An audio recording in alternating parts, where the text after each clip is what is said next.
what are we doing in genetic testing? We are basically studying their DNA. We are studying their genes and trying to identify if there is anything, any change or any variation in the normal sequence.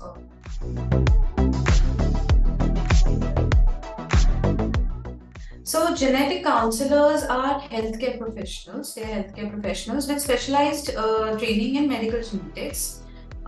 So a genetic counselor, basically helps understand a family.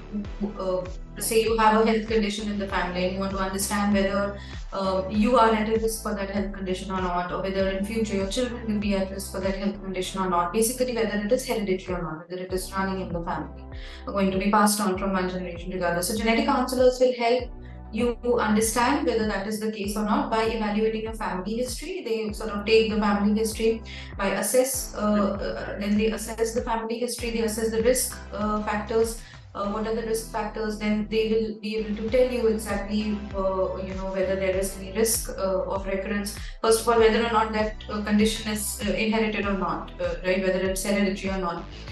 And at the same time, genetic counselors also help you. So this is the genetics part of it, right? This is information giving about the genetics, whether the condition is genetic or the second part comes, which is the counseling. So genetic counselors are very instrumental in also helping the families and the patients navigate through all of this decision making.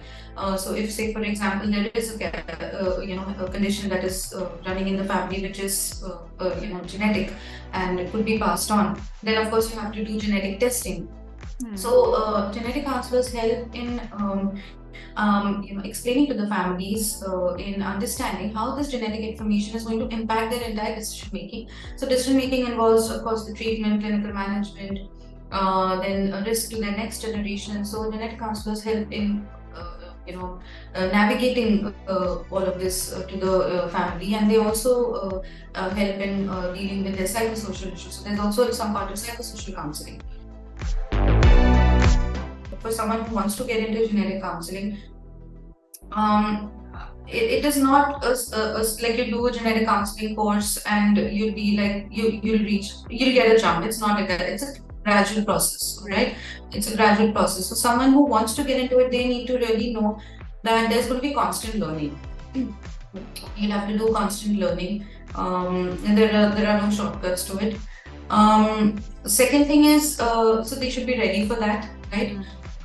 Second thing is, they need to understand that whatever you say and whatever you speak is going to impact another person's life, right? So that sense of ethics and morals have to be there in that person, and if they're ready to maintain it for the profession. And lastly, of course, like I said, you can. You need to have your basics of genetics very clear, right?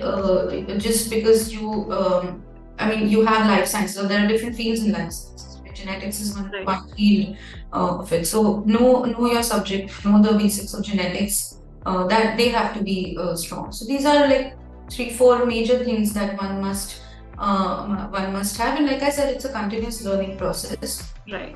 You need to learn because you need to be ready to learn. You need to be ready to imbibe new things, and I think these 4 or 5 things I would say majorly.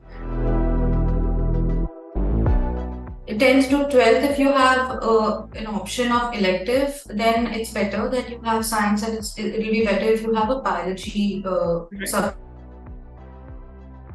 Again, there is chemistry, physics, that's also the same. So if you have biology, it would be better because then you will start from basics. But when you do your undergrad, so when you do your bachelor's, now yes, bachelor's in science, again with zoology, or like for example, I did my bachelor's in botanical sciences. Okay. So, but it was and then I had zoology as well and other subjects. So it will be better if you have zoology because genetic counseling is when you're dealing, it's human genetics. It's not any other this thing. So it'll be better. But anyone who has done BTech, right, biotechnology, anyone who has done BSc nursing, anyone who has done psychology, anyone who has done of course, MBBS also people can do. Anyone who's done this, anyone who has in their bachelor's done any of these courses, even physiotherapy, even so anything related to healthcare. Other than BSc, if you've done anything related to healthcare, you can do it. And then after that, there are courses. So you need to have a formal training in genetic counseling. True. All right. So there are courses, genetic counseling, 2 years master's genetic counseling degree. Or if you are already in your master's and you have not in some other life science or health science healthcare field, then after your master's, 2 years master's, you should take a formal genetic counseling training. So like for example, I did my master's in medical genetics because at that time there was no MSc genetics course. So I did this 1 year full-time course which was offered at Balakami. So you can do it. Your base in genetics has to be really strong, right? Then you need to, like, and it's a continuous learning process. You have to be really up to date with all the current knowledge, current research that is happening. Your knowledge of all the syndromes, all the different types of sort of syndromes that are there.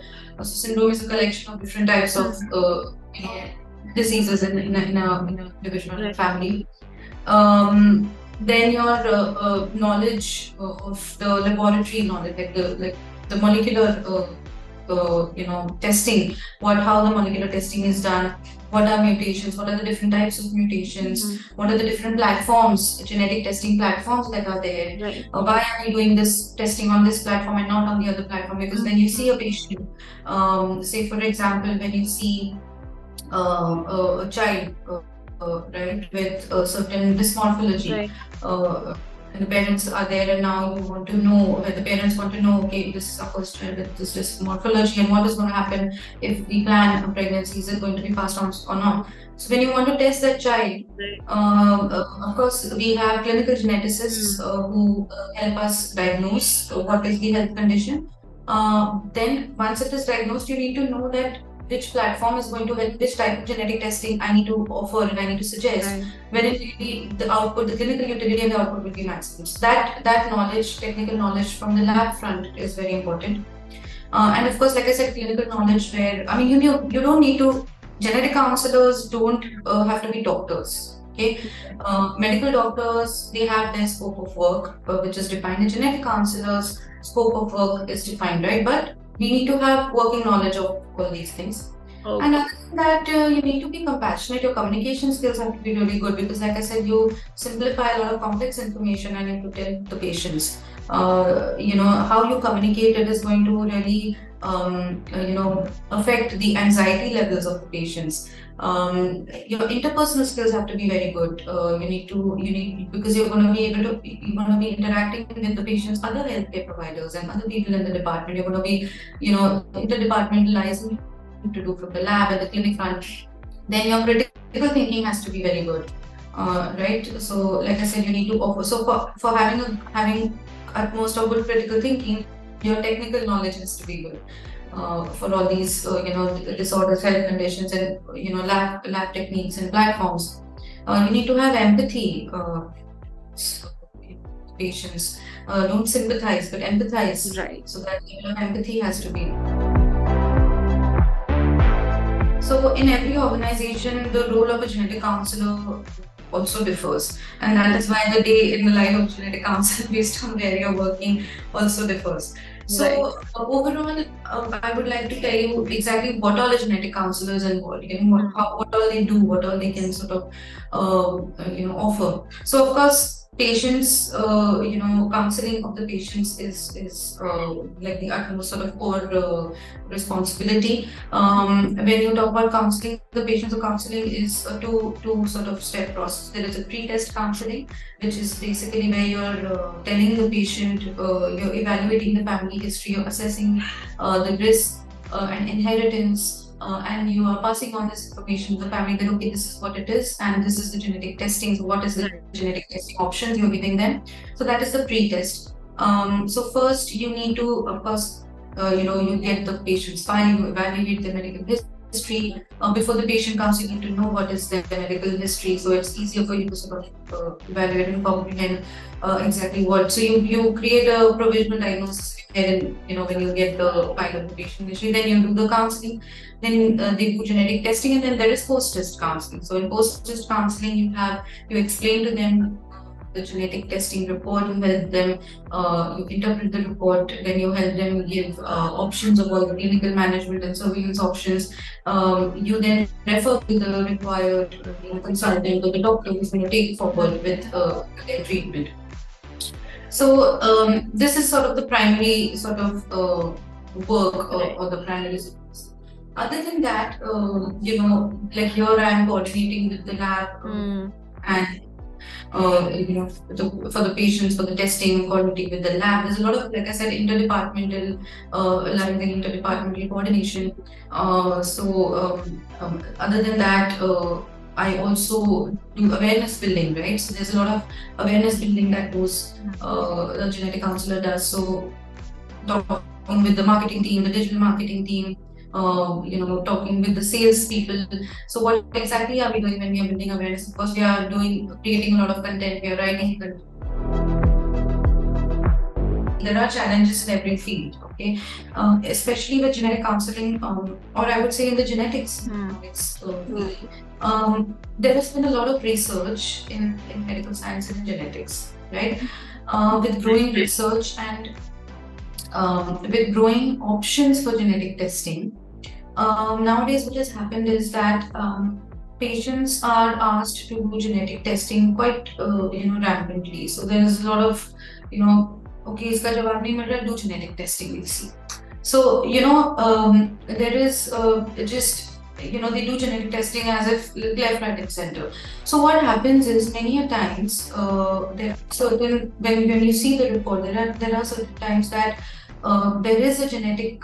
So what are we doing in genetic testing? We are basically studying their DNA. Okay, or studying their genes and trying to identify if there is anything, any change or any variation in the normal sequence of their gene. Okay, so many times certain results come out, or certain mutations or certain changes are reported that don't have clinical relevance in the current scenario. So they are called as uncertain variants. Okay, so a lot of these uncertain variants are getting reported because genetic testing is just being done left, right, and center.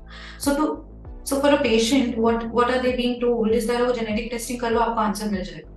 Right? So when this happens, then it's very difficult. It's quite challenging to explain to the patient that, okay, and that's why a pre-test counseling session is very important, right? And that is why communication and all these skills are very important for genetic counselor, because you are telling them that, okay, this possible outcome is also there. So that informed decision has to happen, which is not happening many times in this day and age because of easy availability of genetic testing. Okay, so that is one thing which is challenging. And second thing I would still say is, the awareness of genetics and about this profession of genetic counseling. Many times, people don't understand really what exactly genetic counselors can and cannot do. Okay, every field has its scope of work. So every field, every individual in a field, there are certain things that they can do and there are things that doesn't fall in the scope of their work. So that sort of demarcation is a little still a challenge to make people and doctors understand. And there is awareness building, which is a continuous thing. I wouldn't say it's a challenge, but it's one of the things that sort of is there, which still needs to be done even after so much development in genetics, so much availability. There are still over 80-85 and people are not, they're not able to do genetic testing. It's not reached them. So yeah, these are the things.